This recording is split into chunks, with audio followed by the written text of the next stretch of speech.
RBSE board class 10 subject maths की class में आपका स्वागत है। विद्यालय श्री हिंगलाज विद्या मंदिर माध्यमिक विद्यालय बापूनगर के यूट्यूब चैनल SHBM बापूनगर पर जाके आप इन वीडियो को देख सकते हो। प्रश्न है, चार संख्याएं समांतर श्रेणी में हैं, यदि उनका योग 20 तथा उनके वर्गों का योग 120 हो तो संख्या ज्ञात करनी है। देखिए, इस तरीके के प्रश्नों में हम संख्याओं को A1, A2, A3 और A4 के रूप में भी ले सकते हैं। A1, A2, A3 और A4 के रूप में भी ले सकते हैं। अन्यथा इसको समांतर श्रेणी के रूप में लेना चाहो तो इसके व्यापक रूप A+3D, A+D, A-D, A-3D के रूप में भी ले सकते हैं। यहाँ से आपका सारा अंतर आ जाएगा A+D माइनस A+3D यानी कि -2D। इधर से भी आपका -2D और यहाँ से भी -2D, अर्थात ये चारों संख्या है वो समांतर श्रेणी में है। तो यहाँ हल करने से पूर्व में मानेंगे, माना चार संख्याएं, सबसे पहले होगी आपकी A+3D, A+D, A-D तथा A-3D। देखिए, चार संख्या ली हमने, चार संख्या जो समांतर श्रेणी के रूप में भी है, माना चार संख्या है A+3D, A+D, A-D तथा A-3D है। ये चार संख्याओं का व्यापक रूप है और साथ में ही ये समांतर श्रेणी में भी है। यदि आप इसको जांच करना चाहो कि ये समांतर श्रेणी में है या नहीं, तो A2 minus A1, A3 minus A2 और A4 माइनस A3 करोगे तो यहाँ से A+D माइनस करोगे A+3D तो हो जाएगा A+D माइनस A-3D। A से A विलुप्त हो जाएगा, D घटेगा तो माइनस के 2D रहेंगे। फिर हम घटाएंगे A-D में से A+ यानी A3 में से A2 घटाएंगे तो माइनस का A हो जाएगा, माइनस का D हो जाएगा। A विलुप्त हो जाएगा, दोनों माइनस का है, माइनस का D और माइनस का D माइनस का 2D हो जाएगा, अर्थात सारा अंतर समान है। तो चारों पद है वो समांतर श्रेणी में है। अब हम प्रश्नानुसार चारों जो संख्या है इनका योग है वो 20 दे रखा है। तो अब देखिए, प्रश्नानुसार क्या दे रखा है। देखिए, यहाँ से उनका योग, इसका योग, चार जो संख्याएं दी हुई है समांतर श्रेणी में उनका योग, और चार जो संख्या समांतर श्रेणी में दी रखी है उनको हमने मान लिया A+3D, A+D, A-D और A-3D। तो इन चारों का योग है वो 20 हो जाएगा। A+3D, D, A-D, A-3D, इन चारों संख्याओं को जोड़ा तो प्रश्नानुसार योग है वो आ गया 20। अब देखिए, यहां से 1, 2, 3 और 4 ए हो जाएंगे। D यहाँ 3 है प्लस के और प्लस का D 4 हो गए, माइनस के D हो गए 4, यहाँ से माइनस के D हो गए 4, यहाँ से प्लस के D हो गए 4, प्लस के 4D में से माइनस के 4D जाएंगे तो शून्य बचेगा। इस प्रकार हमारे पास में आ गया 4 है और बराबर में जो दे रखा है वो है 20। यहाँ से ये निकालेंगे हम, A के गुणा में 4 है तो 4 चला जाएगा 20 के भाग में, इस तरीके से A का मान आ जाएगा 5। अब उसके अलावा दिया हुआ है वर्गों का योग, तो वर्गों का योग है 120। किसके वर्गों का योग? जो समांतर श्रेणी में चार संख्या लिखी हुई है उनके वर्गों का योग। तो हो जाएगा तथा A+3D का होल स्क्वायर, दूसरा जो पद है A+D का स्क्वायर, और फिर तीसरा जो पद है A-D का स्क्वायर, चौथा पद है A-3D का स्क्वायर। ये चारों पदों का वर्ग और वर्गों का हो गया योग, जो प्रश्नानुसार है 120। अब देखिए, इसको आगे हल करते हैं।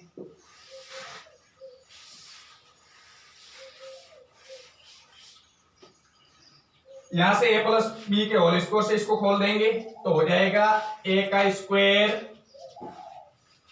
प्लस B का स्क्वायर यानी 9D का स्क्वायर प्लस, ये देखो यहाँ से सर्वसमीका लगेगी, यहाँ पर A+B का होल स्क्वायर बराबर A square plus B square plus 2AB। आप इसको इस तरीके से भी लिख सकते हो, A square plus 2AB plus B square, इस तरीके से भी लिख सकते हो। इस सर्वसमीका का प्रयोग करते हुए हम इसको हल कर रहे हैं। यहाँ A+3D का होल स्क्वायर करना है और A+3D जो है वो इस सर्वसमीका के स्वरूप में है। तो हम यहाँ से A का स्क्वायर, फिर हो जाएगा B का स्क्वायर यानी 3D का स्क्वायर, फिर 2AB यानी 2 का इस दोनों के साथ गुणा, तो 2 और 3 से गुणा किया तो 6 हो गए, यानी 3 और 2 का गुणा 6 हो गया, और A और D का गुणा हो गया 6AD। इसी तरीके से इसको खोलेंगे तो हो जाएगा a square plus B square plus 2ab। यही सर्वसमीका का उपयोग यहाँ भी किया। यह हो जाएगा माइनस की जो सर्वसमीका है a माइनस बी का होल स्क्वायर अर्थात a square plus B square minus 2ab। इसको इस तरीके से भी लिख सकते हैं a square plus B square minus 2ab plus B square. आप इस तरीके से भी इस सर्वसमीका का उपयोग कर सकते हैं। देखिए a माइनस बी के होल स्क्वायर वाली सर्वसमीका का उपयोग करते हैं हम इसको खोलने के लिए। तो सबसे पहले हो जाएगा a का स्क्वायर, फिर हो जाएगा d का स्क्वायर, फिर हो जाएगा माइनस 2ad। अब खोलेंगे इसको तो देखिए यहां से सबसे पहले a का स्क्वायर, फिर होगा b का स्क्वायर अर्थात 3d का स्क्वायर 9d स्क्वायर, फिर होगा माइनस इस दोनों का 2 के साथ गुणा तो हो जाएगा 6ad और बराबर में ले रखा है 120। समझ में आ गया होगा। एक बार पुनः देख लीजिए। a प्लस बी का होल स्क्वायर करना था, सर्वसमीका लगेगी a प्लस बी का होल स्क्वायर बराबर में होता है a square plus B square plus 2ab। तो यहां से a का स्क्वायर a स्क्वायर हो गया, b का स्क्वायर यानी 3d का स्क्वायर 9d स्क्वायर हो गया और 2 का ab के साथ गुणा तो हो गया 6ad। इसी तरीके से इसको खोला उसी सर्वसमीका से यहाँ a माइनस बी के होल स्क्वायर से खोला a स्क्वायर माइनस 2ab और b स्क्वायर हो गया। इस तरीके से चारों को हमने जब खोला तो ये मान प्राप्त हुआ। अब यहां से देखिए यहां से a स्क्वायर 1 2 3 और 4 a स्क्वायर हो गया, 9d स्क्वायर प्लस का d स्क्वायर 10d स्क्वायर 10 और 9 19 और 1d स्क्वायर हो गया ये 20, टोटल 20d स्क्वायर हो गए। वापस देख लीजिए 9d स्क्वायर और एक 10d स्क्वायर 10 और एक 11d स्क्वायर 11 और 9 20d स्क्वायर। अब देखिए 6ad प्लस का है और ये 6ad माइनस का है, ये घट गया। यहां से देखिए प्लस का 2ad है और ये माइनस का 2ad है, ये भी घट गया। इसका मतलब है हमारे पास में आ गया 4a square plus 20d square बराबर 120। यहां से देखिए हमारे पास में a का मान हम पूर्व में ज्ञात कर चुके हैं, 5 आया था। a का मान रख देते हैं तो हो जाएगा 4 गुना 5 का स्क्वायर प्लस 20d स्क्वायर बराबर 120। आगे देखिए 4 गुना 5 का वर्ग 25 प्लस 20d स्क्वायर बराबर 120। यहां से 25 और 4 का गुना हो जाएगा 100 प्लस 20d स्क्वायर बराबर 120।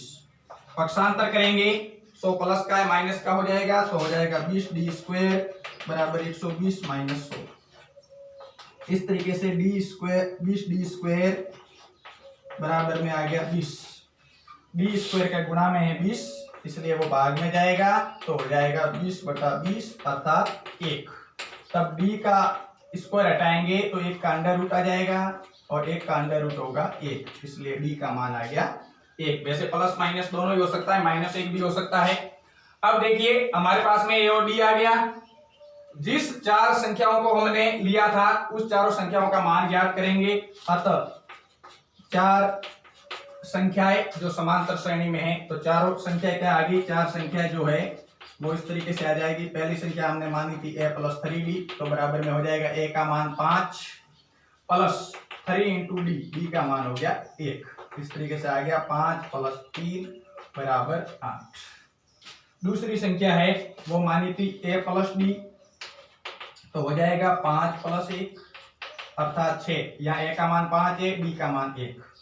और तीसरी संख्या मानी थी a माइनस d तो a का मान 5 d का मान 1 तो होगी 4। तथा अंतिम संख्या जो मानी थी वो थी a माइनस 3d तो यहाँ से a हो गया 5 3 गुना 1 5 माइनस 3 इस तरीके से आपके पास में आ गया 2। अतः प्राप्त जो समांतर श्रेणी हुई 4 संख्याओं की वो इस तरीके से होगी। देखिए आगे। अतः प्राप्त 4 संख्याएं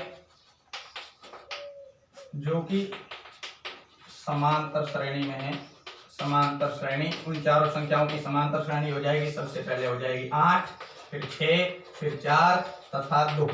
या सबसे पहले आप इसको लिखो 2 उसके बाद में 4 फिर हो गया 6 तथा में आ गया 8। इस तरीके से भी लिख सकते हो।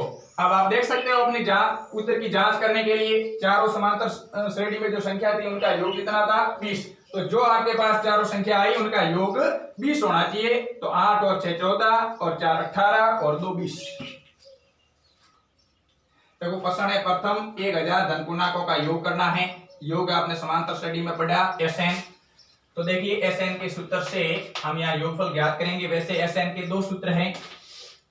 Sn बराबर होता है n बटा 2 कोष्टक 2a प्लस कोष्टक n माइनस 1d। एक तो समांतर श्रेणी में पदों का योग ज्ञात करने का सूत्र है और दूसरा जो Sn बराबर है n बटा 2 कोष्टक a प्लस l।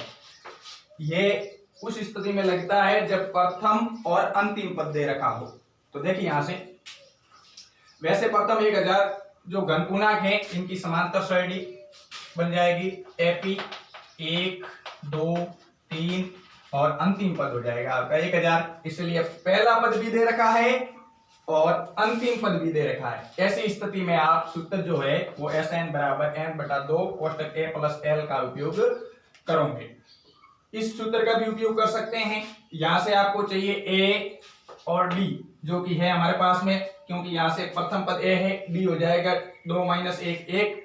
लेकिन आसान तरीके से करने के लिए हम इस सूत्र का उपयोग करते हैं। तो देखिए हो जाएगा अब Sn बराबर n बटा 2 कोष्टक a प्लस l। देखिए यहां से 1000 है n का मान, क्योंकि पदों की संख्या 1000 है। n का मतलब पदों की संख्या 1000 हो गया n का मान बटा 2। यहां से प्रथम पद हो गया a का मान हो गया 1 और अंतिम पद हो गया 1000। तो इस तरीके से ये हो गया 1000। अब देखिए यहां से 2 का भाग दे देंगे, 2 से विभाज्य होगा 1000। 500 बार जोड़ेंगे 1000 में तो हो जाएगा, गुणा में है यहाँ 1001, गुणा कर लेंगे तो 5 और 1 का गुणा हो जाएगा 5 0 0 5 और पीछे 2 0 आ जाएंगे। इस तरीके से 1 से लगाकर 1000 तक घन पूर्णांकों का जो योग है वो ये प्राप्त होगा। समांतर श्रेणी के प्रथम n पदों का योगफल Sn है तथा S2n बराबर 3Sn है। तो 3Sn और Sn का अनुपात ज्ञात करना है। देखिए सबसे पहले हमें दे रखा है S2n बराबर 3Sn, तो इसका उपयोग करेंगे S2n बराबर 3Sn। देखिए S का मतलब योग से है तो योग का सूत्र लगाएंगे। n का यहाँ पर मतलब हो गया n का मान जो है वो 2n हो गया और यहाँ n का मान है n। तो देखिए यहाँ से योगफल का सूत्र आप जानते ही हैं n बटा 2 Sn बराबर n बटा 2 कोष्टक 2a प्लस कोष्टक n माइनस 1b। इसका सूत्र का उपयोग करेंगे यहाँ। तो देखिए n का मान यहाँ पर है 2n तो हो गया 2n बटा 2 कोष्टक 2a n का मान 2n माइनस 1b। देखिए वापस n का जो मान है उसके स्थान पर यहाँ 2n है तो n के स्थान पर 2n लिख दिया, जहां जहां n है वहां 2n लिख दिया। बाकी जो प्रथम पद और d है वो दिया हुआ नहीं है तो जो व्यापक रूप है उसी में लिख दिया। अब इसमें उपयोग करेंगे इसी सूत्र का, तो हो जाएगा n बटा 2। तो यहाँ n के रूप में ही है यानी सामान्य सूत्र ही आएगा n बटा 2 कोष्टक 2a प्लस कोष्टक n माइनस 1d।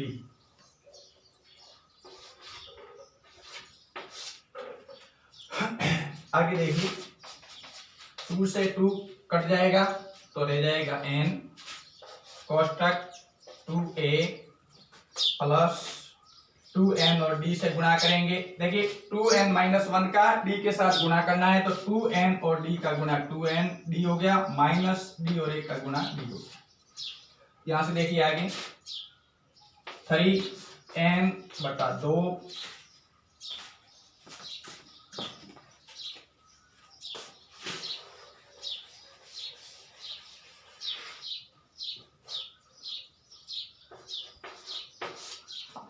n बटा 2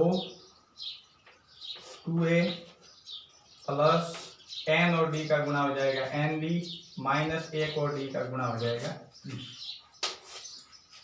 अब यहां से देखिए n कोष्टक 2a plus 2nd minus d।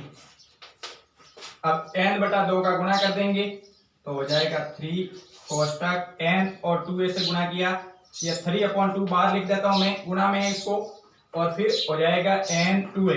यदि आप यहाँ से सीधा हल करना चाहो तो n से n कट जाएगा, क्योंकि यहाँ n जो है वो इसके गुणा में है, जब भाग में जाएगा तो कट जाएगा। ये आसान रहेगा आपके लिए। यहाँ से n से n कट गया, ये n जो है इस पूरे पद के गुणा में है, यहाँ से हटाएंगे तो भाग में जाएगा, इस तरीके से ये n कट जाएगा। और जो 2 है वो इसके हर में है, यदि हम वज्र गुणा करें तो इसके साथ इसका गुणा हो जाएगा। देखिए, तो 2 का गुणा है, ये हर में है, इसके हर में 1 है, 1 का गुणा तो हो जाएगा इसके अंश के साथ, और इसके हर का गुणा हो जाएगा इसके अंश के साथ, अर्थात 2 का जो गुणा है, आप यहां से सीधा भी लिख सकते थे पहले, n से n कट जाएगा, 2 का गुणा हो जाएगा इस पूरे पद के साथ वज्र गुणन के रूप में, 3 का गुणा हो जाएगा इस पूरे पद के साथ में। तो देखिए 2 का गुणा कर देते हैं इस तरफ कर देते हैं 2a + 2nd माइनस d, और इधर 3 का गुणा हो जाएगा इनके साथ, तो 3 का गुणा हो जाएगा तो हो जाएगा 6a, 3 का गुणा हो जाएगा तो 3nd हो जाएगा, और 3 और माइनस d से करेंगे तो -3d हो जाएगा। अब इधर 2 का गुणा कर लेते हैं। देखिए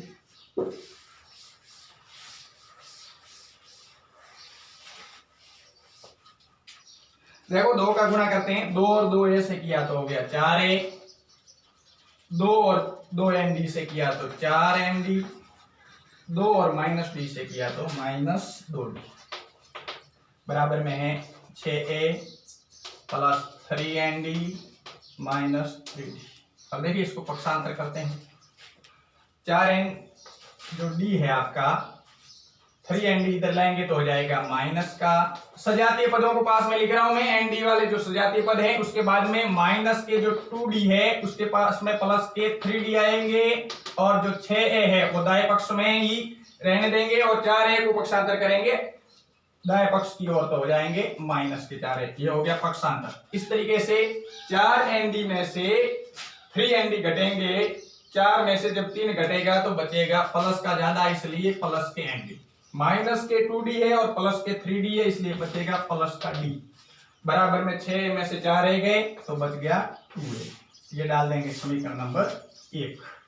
अब इसका अनुपात ज्ञात करना था, हमें अनुपात ज्ञात करना था S3n और Sn का। तो अब देखिए अनुपात जिसका ज्ञात करना था उसका अनुपात ज्ञात करते हैं। आप जानते हैं अनुपातों को भिन्न के रूप में भी लिखा जा सकता है, जैसे 3:2 का मतलब 3/2 भी होता है, तो यहां से S3n का मतलब हो जाएगा S3n/Sn। अब देखिए S यहाँ योग के लिए है तो यहाँ भी योगफल का सूत्र लगाएंगे, लेकिन यहाँ n का मतलब 3n है, तो देखिए हो जाएगा n/2, वापस सूत्र लिख देता हूं मैं, Sn बराबर n/2 कोष्टक 2a प्लस कोष्टक n-1d। ये आपका सूत्र है, इसमें मान रखना है, या n के स्थान पर 3n है, तो हो जाएगा 3n/2 कोष्टक 2a प्लस n की जगह 3n-1d, और नीचे जो है वो ऐसा ही नहीं है, यानी सामान्य सूत्र ही होगा आपका, तो यहाँ से हो जाएगा n/2 कोष्टक 2a plus कोष्टक n-1d। n/2 से n/2 कट गया। आगे देखिए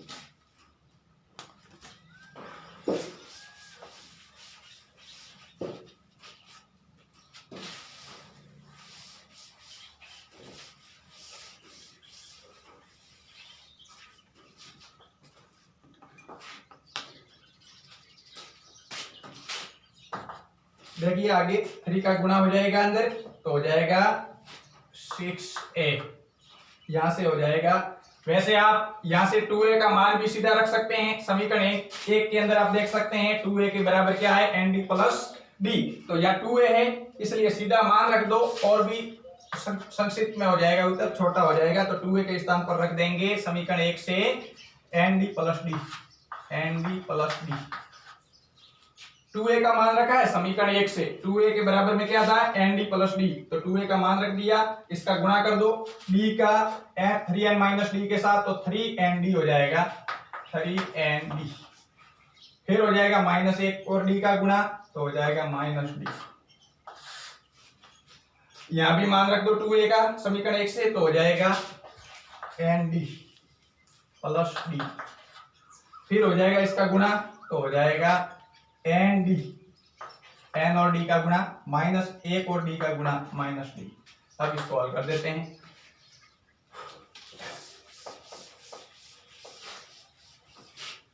अब देखिए यहाँ से एन डी हो गए 3 कोष्टक, एन डी हो गए 1 और 3, 4 एन डी हो गए, और डी है वो घट जाएगा क्योंकि एक डी माइनस का है और एक डी है वो प्लस का है। हर में हो जाएगा आपके एन डी प्लस का है और एन डी प्लस का है तो 2 एन डी हो जाएगा, एक और एक 2 एन डी हो जाएंगे, डी घट जाएगा क्योंकि चिन्ह विपरीत है और संख्या समान है। अब यहाँ से देखिए गुणा कर देते हैं तो हो गया 12 एन डी बटा 2 एन डी, यहाँ से एन डी से एन डी कट गया, 2 का भाग चला गया 12 में 6 बार। यदि ऑब्जेक्टिव के रूप में आप उत्तर देखो तो 6 आएगा, अन्यथा जब इस अनुपात के रूप में देखो तो इसके हर में कुछ नहीं है, इसलिए आएगा 6:1। तो जो आपका उत्तर है वो हो गया S3n अनुपात Sn बराबर 6:1। यदि ऑब्जेक्टिव क्वेश्चन है तो इसमें आपका उत्तर लिखा हुआ आएगा 6।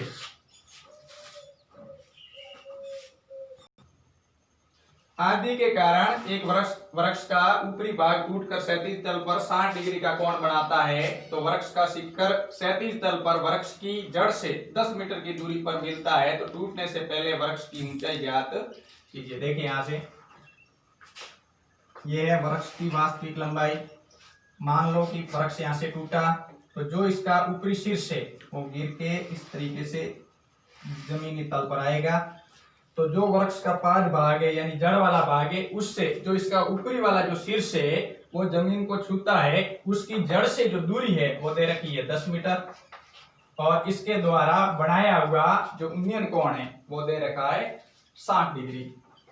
अब हमें वृक्ष की जो टूटने से पूर्व यानी कि वास्तविक लंबाई, वास्तविक ऊंचाई जो थी वो ज्ञात करनी है, अर्थात हमें ज्ञात क्या करना है, यहाँ से इस समकोण त्रिभुज में लंब ज्ञात करना है, कर्ण ज्ञात करनी है। लंब और कर्ण को जोड़ेंगे तभी वास्तविक वृक्ष की ऊंचाई आएगी। तो सबसे पहले हम समकोण त्रिभुज के अंतर्गत क्या ज्ञात करते हैं, लंब। तो हमारे पास है क्या, आधार। आधार और जब लंब की तुलना करेंगे तो हमारा थीटा होगा 10, तो यहां से हो जाएगा tan थीटा बराबर, आप चाहो तो लिख सकते हो समकोण त्रिभुज, नाम दे दो ए बी सी और ये आपका डी हो गया।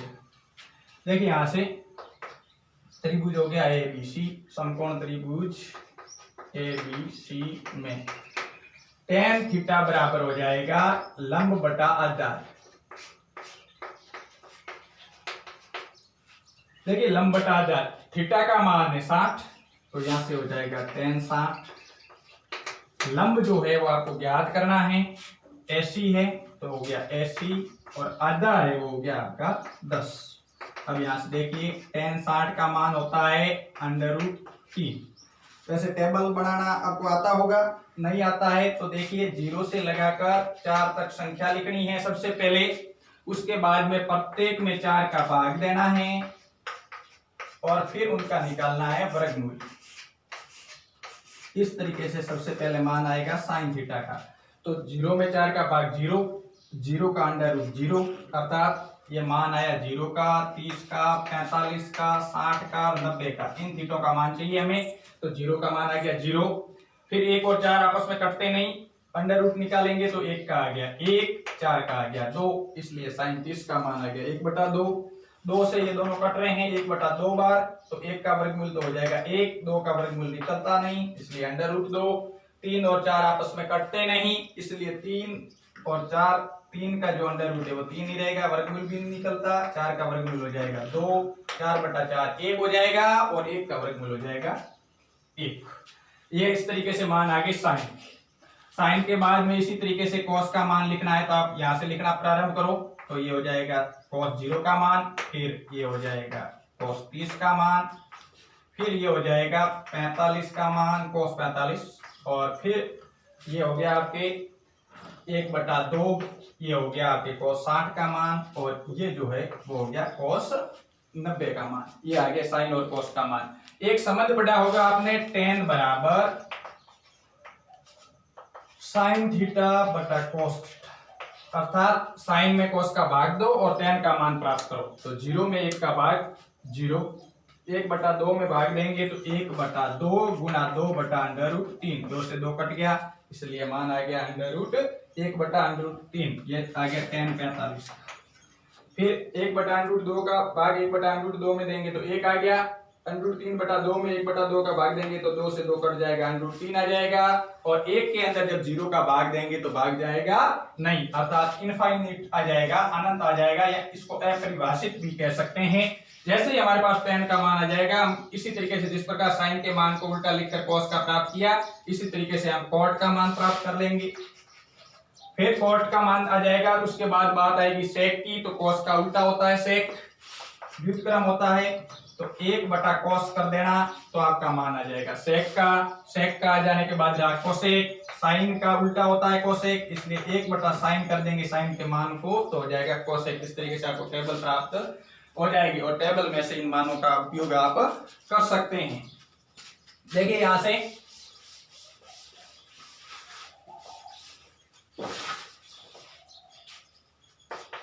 तो tan 60 का मान हो गया √3 80/10, वजन गुणा हो जाएगा, यहां से नीचे 1 लिख देता हूं, तो 10 और √3 का गुणा हो गया, 80 और 1 का गुणा हो गया, तो 10√3, अर्थात आपका 80 आ गया 10√3। अब मात्रक क्या है मीटर, तो ये भी हो जाएगा मीटर। अब हमें क्या ज्ञात करना है, BC। तो देखिए BC दो तरीके से ज्ञात होगा, क्योंकि अब हमारे पास AC भी है और हमारे पास में AB भी है। यदि हम AB को लेते हैं तो ये हमारा आधार है, आधार और कर्ण। देखिए लाल बटा का, यहाँ L का मतलब लंब, A का मतलब आधार, ये शॉर्ट ट्रिक्स है, वैसे कोई यहाँ के कॉन्थेटिक नाम नहीं है। L का मतलब लंब, A का मतलब आधार और K का मतलब कर्ण हो जाएगा। तो सबसे पहले जो थीटा होगा वो होगा साइन, फिर होगा कॉस, फिर होगा टेन। अब आप सोच रहे हैं कि कुल 6 थीटे हैं, लेकिन तीनों इसके व्युत्क्रम है। साइन का व्युत्क्रम होगा कोसेक, कॉस का व्युत्क्रम होगा सेक और टेन का व्युत्क्रम होगा कोट। तो इस तरीके से जब 3 मान आ जाए, जैसे हम बात करें कोसेक की तो उल्टा कर दो, कर्ण बटा लंब हो जाएगा। सेक की बात करें तो कर्ण बटा आधार हो जाएगा और कोट की बात करें तो आधार बटा लंब हो जाएगा। सामान्य तो इनका उपयोग होता है तीनों का सर्वाधिक। तो यहाँ हो गया लंब बटा कर्ण, आधार बटा कर्ण। अब देखिए बात कर रहे थे कर्ण और आधार की, तो कर्ण और आधार आपके कोस में है, इसलिए यहाँ थीटा लगेगा कोस। यदि आप आपके पास अब तो ये भी है, यदि आप ये लेना चाहते हो 10√3 और 10 को, तो ये हो गया आपका लंब। देखिए यहां से लंब और आधार का जो डिफरेंट है वो भी किस तरीके से पता करेंगे। हम सामान्य जब पढ़ते थे तब तो हम सामान्य इसको लंब मान लेते थे, बस यही लंब है। यहाँ ऐसा जरूरी नहीं है कि यही लंब हो। देखिए दो स्थितियां बनती है, ये जैसे कि तरह यदि थीटा यहां पर है और थीटा यहां पर है। अब देखिए थीटा यदि यहां पर है तो लंब होगा ये, और थीटा यदि यहां पर है तो लंब होगा ये। कहने का अर्थ है जो थीटा की सम्मुख भुजा होगी वही आपका लंब होगा। तो देखना ये होगा कि थीटा किस स्थान पर है। यदि थीटा यहाँ, ये तो हमेशा समकोण ही होगा, इसलिए थीटा यहाँ तो संभव ही नहीं है। थीटा या तो यहाँ होगा या ये यहाँ होगा। यदि यहाँ पर है तो लंब ये होगा, यहाँ पर है तो लंब ये होगा। ठीक है, तो देखिए यहाँ से यदि ये लंब लेते हैं और उस हमें कर्ण ज्ञात करनी है, तो एक तो भुजा ये लेनी है, उसके साथ में कौन सी भुजा आप लेना चाहते हो। यदि ऐसी लेना चाहते हो तो लंब और कर्ण की बात हो रही है, मतलब साइन थीटा लंब और कर्ण। यदि इस दोनों को लेना चाहते हो तो cos थीटा आधार और कर्ण, कोई भी ले सकते हो आप, लेकिन आपको ध्यान रखना है यदि लंब और कर्ण लेते हो तो साइन, आधार और कर्ण लेते हो तो cos। तो देखिए आगे, देखिए अब आपके आधार और यदि हम कर्ण को लेते हैं तो थीटा हो जाएगा cos और आ जाएगा आधार बटा कर्ण। तो आधार है AB और कर्ण है BC। मान रख देते हैं, थीटा तो 60 ही है। AB आपकी 10 दे रखी है और BC आपको क्या करनी है। देखिए यहां से cos 60 का मान होता है 1/2। cos 60 का मान होता है 1/2। वैसे आप सामान्यतः इस तरीके से भी पता कर सकते हैं, जब साइन और कॉस की बात हो, टेन और कोट की बात हो, जो क्रमागत त्रिकोणमितीय मान है उनकी बात हो, तो जैसे यहां से आपके पास में ये cos 60 है, तो cos 90 में से कितने घटाएंगे तब cos 60 आएगा 30। 90 में से 30 घटाएंगे। पूरे कोणों के बारे में आपने पढ़ा होगा, cos 90 माइनस थीटा। देखिए cos 90 minus theta sine theta, अर्थात cos 90 माइनस थीटा का मतलब यहाँ कुछ भी हो सकता है, 30 40 45 जो भी हो। थीटा एक प्रतीक के रूप में लेते हैं हम कोण के, तो थीटा का मान हमारे पास 30 है, तो यहां से हो जाएगा sin 30, और sin 30 का मान होता है 1/2, तो cos 60 का मान होगा 1/2। देखिए यहां से इस तरीके से याद रख सकते हो। वैसे आपको टेबल बनानी तो आनी चाहिए, और जब टेबल बनानी आपको आती है तो आपको मान भी प्राप्त हो जाएगा, पता हो जाएगा, अंदर से देखकर आप बता सकते हैं 1/2, तो यहां से हो गया 1/2 10/20। अब देखिए यहां से BC ज्ञात करनी थी, वजन गुणा हो जाएगा, इसका इसके साथ, इसका इसके साथ, BC और 1 से गुणा किया तो BC आ गया, 10 और 2 से गुणा किया तो 20 मीटर आ गया। इस तरीके से आपके पास में AC आ गया और BC आ गया। लेकिन क्या करते हैं, कई बार AC ज्ञात करके छोड़ देते हैं, जो कि गलत है। ये तो सिर्फ आधा हिस्सा ही आया है पौधे का, पेड़ का, सॉरी, ये AD तक है, और AD में से जो CD भाग है वो इस तरीके से यहाँ CB के रूप में है। यदि हम पूर्ण ऊंचाई की बात करें पौधे की, तो यहां से लगाकर यहां तक है, और ये तब संभव होगा जब हम AC और BC को जोड़ेंगे। तो अतः पेड़ की ऊंचाई हो जाएगी आपके, क्या हो जाएगी, AC प्लस CB या BC, जो भी लिखो। अब दोनों लंबाई हमारे पास में है, मान में रख दो। देखिए यहां से AC अभी ज्ञात किया 10√3 प्लस अभी ज्ञात किया BC आ गया 20। अब देखिए √3 का मान रखना चाहते हो तो रख सकते हो, कि नहीं हम तो इसी स्थिति में रखना चाहते हैं तो इसी स्थिति में रख सकते हो। यहाँ से 10 कॉमन आ रहा है, 10 कॉमन ले लोगे तो पीछे √3, 10 का भाग 20 में जाएगा 2 बार। एक तो आपका उत्तर आ गया ये, कि नहीं हम तो √3 का मान रखेंगे, क्योंकि पेड़ की सन्निकट ऊंचाई चाहिए हमें दशमलव में, तो 10 कोष्टक √3 का मान होता है 1.732 प्लस 2। अब यहाँ से देखिए ये जो सिंस 4 है √3, यानी क्योंकि √3 बराबर होता है 1.732। कोई 7-3 2 अंकों तक ही लेता है, कोई अधिकतम 3 अंकों तक लेता है, वैसे दोनों ही सत्य हैं, जो भी लेना चाहो आप। देखिए यहाँ से 10 गुना जोड़ देते हैं तो ये 2 और 1 हो जाएगा 3.732, गुणा कर देंगे तो गुणा करेंगे तो एक अंक दशमलव है वो दाईं तरफ खिसकेगा, क्योंकि 10 से गुणा करेंगे तो एक 0 आएगा पीछे, तो दशमलव कितने अंकों के बाद है 3, तो इकाई की ओर से 3 अंकों के बाद वापस दशमलव लगाएंगे, दशमलव आ जाएगा यहाँ, तो इस तरीके से हो जाएगा 37.32 मीटर, ये वास्तविक ऊंचाई होगी।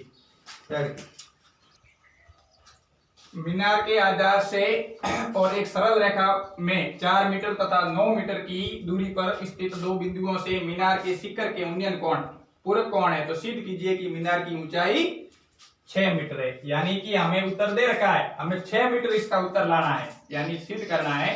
तो देखिए यहाँ से एक मीनार है, ये हमारी मीनार हो गई। मीनार से दूरी पर एक सरल रेखा पर दो बिंदु है, एक 4 मीटर की दूरी पर है और एक 9 मीटर की दूरी पर है। ये हो गया 9 मीटर की दूरी पर बिंदु A, और ये हो गया 4 मीटर की दूरी पर बिंदु B। किससे? मीनार से। देख लीजिए यहाँ से ये दो बिंदु है, एक 4 मीटर की दूरी पर है, कहां से? मीनार से। ये मीनार से 4 मीटर और ये मीनार से 9 मीटर, अर्थात कहने का मतलब ये हुआ कि यहाँ से यहाँ तक A की दूरी होगी 9 मीटर, और यहाँ से यहाँ तक ये B की जो दूरी है वो हो गई 4 मीटर। इस तरीके से इसको मिलाएंगे तो उन्नयन कोण प्राप्त होंगे, और वो उन्नयन कोण दे रखे हैं पूरक। उन्नयन कोणों का संबंध है वो पूरक है। देखिए पूरक का मतलब क्या होता है, वैसे ये पढ़ चुके हैं आप, पूरक और संपूरक। पूरक का मतलब होता है, पूरक समांतर कोण नहीं होता, दो कोणों का समूह होता है। दो कोणों का योग यदि 90 डिग्री हो, दो कोणों का योग यदि 90 डिग्री हो तो उसे कहते हैं पूरक कोण, और यदि दो कोणों का योग 180 डिग्री हो तो उसे कहते हैं संपूरक। ठीक है, तो देखिए यहां से इसने क्या कहा कि जो कोण है उन्नयन, ये दो उन्नयन कोण है, एक तो ये और एक ये दोनों कैसे उन्नयन कोण है? पूरक। मतलब ये यदि थीटा है तो ये हो गया 90 माइनस थीटा, अर्थात दोनों का योग होना चाहिए 90। तो देख लो यदि ये थीटा है और थीटा में 90 माइनस थीटा जोड़ दो, ये हो गया 90, क्योंकि थीटा में से थीटा कट जाएगा। तो इस तरीके से एक हो गया थीटा तो दूसरा हो गया 90 माइनस थीटा। जब दोनों का योग करेंगे तो 90 आना चाहिए, आप देख सकते हो यहाँ पर 90 आ रहा है, इसका मतलब दोनों कैसे कोण हो गए? पूरक। पूरक का मतलब आपको समझ में आ गया होगा, दो कोणों का योग यदि 90 डिग्री हो तो ऐसे कोणों को हम कहते हैं पूरक। अब देखिए यहाँ से इस मीनार की जो ऊंचाई है वो हमें ज्ञात करनी है, और जो मीनार की ऊंचाई है वो कितनी आनी चाहिए? 6, क्योंकि हमें सिद्ध करके लाना है। तो देखिए यहाँ से दो समकोण त्रिभुज बन रहे हैं, ए हो गया ये आपका, ये बी हो गया, ये सी हो गया, ये डी हो गया। तो देखिए एक त्रिभुज बन गया सी बी डी या बी सी डी, और दूसरा हो गया आपका ए सी डी। तो दोनों में आपको क्या ज्ञात करनी है, h यानी ऊंचाई। तो देखिए सबसे पहले इस त्रिभुज की बात करें, समकोण त्रिभुज की, तो हो जाएगा समकोण त्रिभुज BCD में देखिए ये थीटा है, हमारे पास में आधार है, लंब ज्ञात करना है, अर्थात आधार और लंब की तो बात हो रही है। आधार और लंब, जैसे ही आधार और लंब की बात आए तो दोबारा भी बता देता हूं मैं, लाल बटा का, ये हो गया आपका साइन, ये हो गया आपका कोस, ये हो गया आपका टेन। तो यहां से देखिए लंब और आधार किसमें है, टेन में, तो यहां से टेन थीटा लेंगे, टेन और थीटा का मान भी थीटा ही है, बराबर लंब हो गया आपका h और आधार हो गया आपका 4। अब यहां से देखिए आप चाहो तो h का मान निकाल सकते हो या यथा स्थिति के अंदर tan का मान छोड़ सकते हो, यह आपका हो जाएगा समीकरण नंबर 1। अब देखिए आगे, अब हम समकोण त्रिभुज लेंगे ACD तथा समकोण त्रिभुज ACD में देखिए पहले हमने समकोण त्रिभुज लिया BCD, जिसके अंतर्गत थीटा का मान थीटा ही था, लंब और आधार की तुलना हो रही थी, थीटा tan आया, tan थीटा बराबर लंब h था और आधार 4 था, समीकरण 1 डाल दिया। अब जो हम त्रिभुज ले रहे हैं वो है आपका ACD, इसमें लंब h है और जो आधार है वो यहां से यहां तक जो दूरी है वो 9 मीटर, इसलिए आधार हो गया 9, तो यहां से भी थीटा लगेगा tan थीटा। ध्यान रहे थीटा का मान या थीटा ना होकर 90 माइनस थीटा है, तो यहां लिख देता हूं 90 माइनस थीटा और बराबर में हो जाएगा लंब बटा आधार। तो देखिए यहां से लंब आपका h है और आधार आपका 9 है, तो h बटा 9। ध्यान रहे आपको h ज्ञात करना है, इसलिए h को आप यहां से हटा नहीं सकते, h को रखना है, अपने को हटाना है, यहां से tan है। वैसे इसको tan को पहले 90 माइनस थीटा के बारे में अभी मैंने बताया कि यदि tan 90 माइनस थीटा होगा, यानी 90 माइनस थीटा, थीटा का मतलब यहाँ कौन से हैं, कोई भी कोण हो सकता है, जैसे 90 माइनस 30 होता तो यहाँ हो जाता ये, जैसे इस स्थिति में कोण थीटा हुआ, लेकिन यदि यह 90 माइनस थीटा होता तो ये कोण 30 होता, 90 माइनस 60 होता तो ये कोण 60 होता, या जो भी मान होगा थीटा का वो कोण के साथ में आएगा। इस तरीके से साइन है वो 90 माइनस थीटा कॉस थीटा में बदल जाता है और कॉस जो 90 माइनस थीटा है वो साइन थीटा में बदल जाता है। इसी प्रकार जब हम tan की बात करें तो tan 90 माइनस थीटा है वो कोट में बदल जाता है, और यदि कोट की बात करें तो 90 माइनस थीटा tan में बदल जाता है। समझ में आ रहा होगा। दो और सेक है तो 90 माइनस थीटा कोसेक में बदल जाता है, और यदि कोसेक है 90 माइनस थीटा तो वो सेक में बदल जाता है। इस तरीके से ये याद रखना होगा, पूरक संबंध है ये त्रिकोणमिति का। Sine 90 minus theta cos theta, cos 90 minus theta sine theta, यानी साइन कोस में और कोस साइन में। इसी प्रकार tan बदलेगा कोट में और कोट बदलेगा tan में, सेक बदलेगा कोसेक में और कोसेक बदलेगा सेक में। ये ध्यान रहे। थीटा का मतलब यहाँ कौन से हैं, ध्यान रहे, थीटा का मतलब यहाँ कौन से हैं, कौन कुछ भी हो सकता है, 30 40 50 वो आएगा इसके साथ में। जैसे साइन 90 माइनस 30 होता तो यहाँ कोस 30 आता, कोस 90 माइनस 60 होता तो थीटा की जगह 60 आता, यदि 90 माइनस 15 होता तो यहाँ 15 आता। ठीक है, ये समझ में आ गया होगा। तो इस स्थिति को देखिए क्या हो जाएगा, इस स्थिति में tan 90 माइनस थीटा की जगह हो जाएगा कोट, तो ये हो गया आपका कोट और थीटा की जगह थीटा ही, तो कोट थीटा बराबर h बटा 9। अब देखिए समीकरण 1 में हमारे पास में जो मान है वो किसका है, tan का, लेकिन हमारे पास में तो कोट है, तो कोट को बदलेंगे tan में और फिर tan का मान है वो यहाँ समीकरण 1 से इसमें रख देंगे। तो देखिए यहाँ से 1 बटा tan, ये कैसे आया, देखिए मैंने आपको पहले ही बताया कि साइन थीटा जो क्रम होता है थीटों का, cos theta, tan theta, cot, sec और कोसेक। इसमें साइन का उल्टा होता है कोसेक, cos का उल्टा होता है सेक और tan का उल्टा होता है कोट। उल्टे का मतलब 1 बटा, यानी व्युत्क्रम। जैसे tan का उल्टा कोट है तो 1 बटा कोट, और कोट का tan है तो 1 बटा tan लिखते हैं उसके स्थान पर। तो देखिए 1 बटा tan आ गया कोट के स्थान पर, तो ये हो गया 1 बटा tan बराबर h बटा 9। यहां से tan का जो मान है वो समीकरण 1 से हम रख देंगे। तो देखिए समीकरण 1 से tan का मान क्या है, h बटा 4। तो देखिए यहां से 1 बटा tan थीटा का मान रख रहे हैं हम समीकरण 1 से। देख लीजिए यहां से tan थीटा का मान है h बटा 4, तो यहां रखेंगे h बटा 4, तो पद हो जाएंगे 3। ध्यान रहे इसका हर नहीं है, ये तो अंश और हर में है, 4 पद हो जाएंगे, इसके हर में कुछ नहीं है तो 1 लिख देंगे, फिर h बटा 4 लिख देंगे। इस तरीके से 4 पद हो जाएंगे, प्रथम पद का चौथे पद के साथ गुणा और मध्य पदों का गुणा हो जाएगा, इसलिए ये जो आपका 4 है ये चला जाएगा ऊपर। तो सीधा आप इस तरीके से भी लिख सकते हैं 1 बटा tan थीटा का मान h बटा 4, तो 4 बटा h बराबर h बटा 9। ठीक है, यहाँ आपको कारण बताना पड़ेगा, कहां से लिखा आपने ये, तो देखा समीकरण 1 से, सीन्स को समीकरण हो गया आपका 1, ये कारण हो गया। ठीक है, अब गुणा कर दो, वज्र गुणा h और h का गुणा h स्क्वायर, 9 और 4 का गुणा 36। हमें क्या ज्ञात करना, ऊंचाई, लेकिन ध्यान रहे सिद्ध करनी है ऊंचाई, इसका मतलब ऊंचाई सिद्ध करने का मतलब है ऊंचाई 6 ही आनी चाहिए। यदि यहाँ पर सिर्फ ऊंचाई निकालनी होती तो जो भी ऊंचाई आती वो हम सत्य मान लेते, लेकिन यहाँ ऊंचाई 6 ही आनी चाहिए। तो देखिए h है वो कितना आएगा, देखिए इधर से इसको हटाना है, h ज्ञात करना है केवल, h मतलब ऊंचाई, इसको हटाया 36 का आ गया अंडर रूट, h बराबर प्लस माइनस 6 आएगा। 36 का वर्गमूल 6 है लेकिन प्लस माइनस आएगा, लेकिन ध्यान रहे आपको पता होना चाहिए ऊंचाई है या दूरी वो कभी ऋणात्मक नहीं होती, इसलिए सीधा आ जाएगा 6 मीटर। सिद्ध क्या करना था कि ऊंचाई 6 मीटर है या नहीं, हमने लाया ऊंचाई 6 मीटर है, ये बात आपने सिद्ध कर दी। ठीक है, ध्यान में आप सोच रहे होंगे कि जो वर्गमूल है वो तो माइनस में भी हो सकता है और प्लस में भी हो सकता है, लेकिन ऊंचाई कभी माइनस में नहीं हो सकती, इसलिए प्लस 6 ही आएगा। ये आपका